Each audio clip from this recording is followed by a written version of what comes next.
Olá, meus amigos. Creio que os senhores já devem ter passado, ou muitos dos senhores já devem ter passado, pela seguinte situação.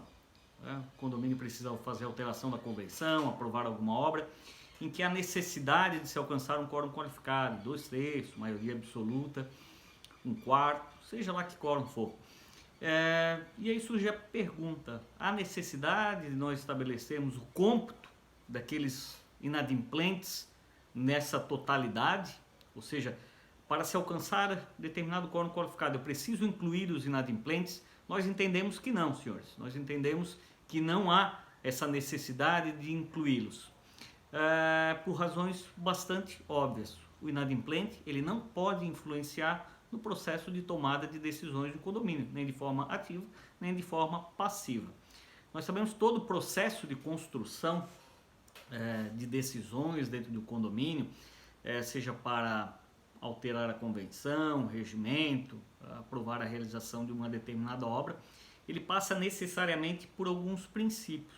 O primeiro deles é o princípio da participação, que está relacionado ao direito individual que o condômino quite com sua obrigação tem de participar do processo de construção das regras, das disciplinas internas, da escolha dos serviços, das obras, ou seja, está relacionado ao direito individual, em razão da sua aptidão pelo motivo de estar adimplente. O segundo princípio é o da decisão colegiada, segundo a qual esses indivíduos aptos a votar, adimplentes, reunidos em colegiado, assumem a competência prevista lá na legislação e na convenção de condomínio para decidir a respeito de determinadas matérias.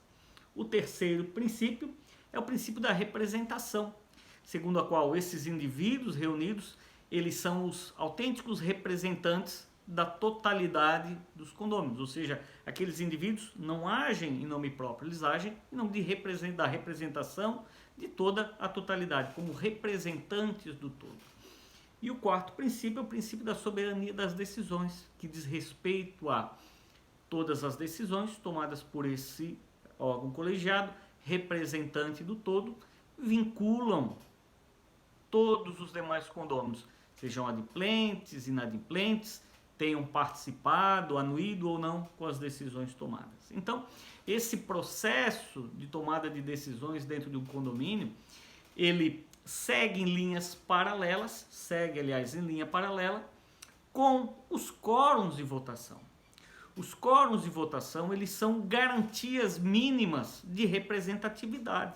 É como se o legislador dissesse: olha, para determinadas matérias específicas, há necessidade de um mínimo de representatividade. Ou seja, esses princípios e os quórums correm em linha paralela, de forma que eles são complementares, eles fazem parte de um mesmo sistema orgânico que não se anula, que não produz uma autofagia em razão do cumprimento de ambos. Ou seja, não é possível estarmos cumprindo os princípios e os quórums e chegarmos em um determinado momento em que um aniquila o outro.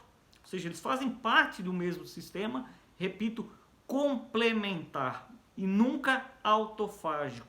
Eles nunca vão se automutilar, ok? Então não é possível nós chegarmos em uma dada situação em que o quórum impede a realização de determinada obra. Não estamos falando aqui em dificuldade, nós estamos falando aqui em impedimento.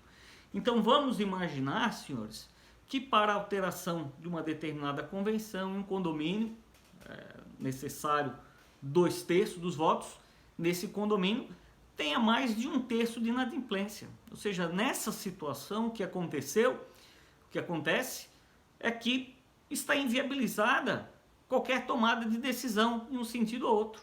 Ou seja, a matéria está impedida de ser votada. Existe um impedimento formal para se designar uma assembleia e se levar à apreciação dos condôminos. Ou seja, não se vai ter quórum, não vai ter a possibilidade de alteração. E nesse caso, percebam que quem decidiu pela não alteração da convenção foram os inadimplentes. E os adimplentes tiveram o seu direito completamente tolhido em razão de uma situação provocada pelos inadimplentes. E não é razoável aceitar uma situação como essa. Ou seja, a razão fundamental da exclusão dos inadimplentes da base de cálculo de composição do quórum, dos diversos quórums qualificados previstos na legislação e nas convenções, é justamente esse. O condômino não pode, por qualquer comportamento seu, influenciar em qualquer tomada de decisão por parte do condomínio. Ou seja, eles não podem influenciar de uma maneira ou outra. Inclusive, em uma obra organizada pelo ex-ministro do Supremo Tribunal Federal, César Peluso, se chega a essa mesma conclusão. Em um trecho, ele diz o seguinte: resta saber se deve ser levado em conta para a composição global do quórum o condômino impedido de votar. Não teria sentido que os inadimplentes, em razão do seu impedimento, inviabilizassem diversas deliberações relevantes para a vida condominial, como a realização de obras no edifício, a alteração da convenção de condomínio. Haveria um duplo prejuízo aos condôminos pontuais, tanto por terem de adiantar a parte dos inadimplentes, como por não conseguirem quórum para deliberações relevantes para a vida condominial. Sensato o entendimento de que os diversos quórums exigidos pelo Código Civil, como os acima referidos, sejam calculados sobre o número de condôminos aptos a votar, excluídos os inadimplentes. Além desse posicionamento doutrinário, nós temos também decisões jurisprudenciais nesse mesmo sentido. Existem alguns que entendem que haveria necessidade do legislador estabelecer na redação do dispositivo condôminos aptos a votar, ou seja, excluindo expressamente os condôminos inadimplentes da possibilidade de compor esse voto, e no silêncio da legislação, então eles deveriam ser excluídos. Mas me parece, senhores, uma grande redundância. É como se nós disséssemos pegarei um avião que voa para poder viajar. Se presume isso, se presume que se eu pegar um avião para viajar, ele voa. Então, esse direito inexistente, ele simplesmente é desconsiderado. Nós não estamos falando aí de um direito que se retira em determinado momento. Não, esse direito ele é retirado desde o seu nascedor, é um direito inexistente por parte dos condôminos inadimplentes. E por essa razão, senhores, nós entendemos que ele não deve fazer parte da base de cálculo para o cômputo dos votos por ocasião de decisões que envolvam quórums qualificados. Senhores, espero que tenham gostado do vídeo. Fiquem com Deus, não esqueçam de dar um like e um grande abraço.